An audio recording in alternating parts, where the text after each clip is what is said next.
Hi മക്കളെ, എല്ലാവരും വൈകുന്നേരം ആകുമ്പോഴുള്ള മെയിൻ പരിപാടി ഇപ്പോൾ കളക്ടർ പേജിൽ കയറി നോക്കുക എന്നുള്ളതാണ്.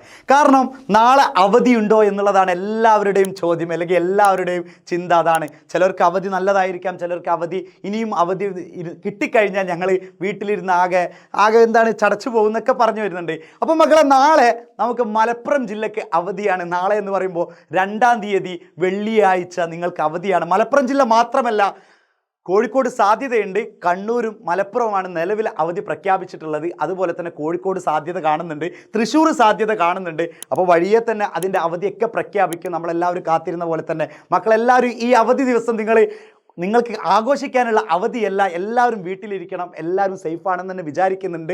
അതുപോലെ തന്നെ ബാക്കിയുള്ള സമയങ്ങൾ, ഒഴിവ് സമയങ്ങളൊക്കെ നമ്മൾ നന്നായിട്ട് പഠിക്കുക. നിങ്ങളുടെ നോട്ട്ബുക്കുകളും മറ്റുള്ള കാര്യങ്ങളൊക്കെ ഫുള്ളാക്കാനോ അല്ലെങ്കിൽ ബാക്കിയുള്ള ഹോംവർക്കുകളോ എന്തെങ്കിലുമൊക്കെ ഏൽപ്പിച്ചിട്ടുണ്ടെങ്കിൽ അതൊക്കെ കൃത്യമായിട്ട് ചെയ്തിട്ട് ഇനിയൊരു സ്കൂൾ തുറക്കുമ്പോൾ നിങ്ങൾ അടിപൊളിയായിട്ട് തന്നെ പോകാൻ വേണ്ടി ശ്രമിക്കുക. അപ്പോൾ മക്കളെ, നാളെ അവധി മലപ്പുറം ജില്ലക്കാണ്. നാളെ എന്ന് പറയുമ്പോൾ 2-ാം തീയതി വെള്ളിയാഴ്ച മലപ്പുറം ജില്ലയും കണ്ണൂരും അതുപോലെ തന്നെ കോഴിക്കോടൊക്കെ സാധ്യത കാണുന്നുണ്ട്. കണ്ണൂരും മലപ്പുറമാണ് നിലവിൽ അവധിയുള്ളത്. അപ്പോൾ എല്ലാവരും സേഫായിട്ട് തന്നെ ഇരിക്കുന്നു പ്രതീക്ഷിക്കുന്നുണ്ട്. എല്ലാവരും പുറത്തിറങ്ങാതെ വളരെ സേഫായിട്ട് തന്നെ ഇരിക്കാൻ ശ്രമിക്കുക. ബൈ.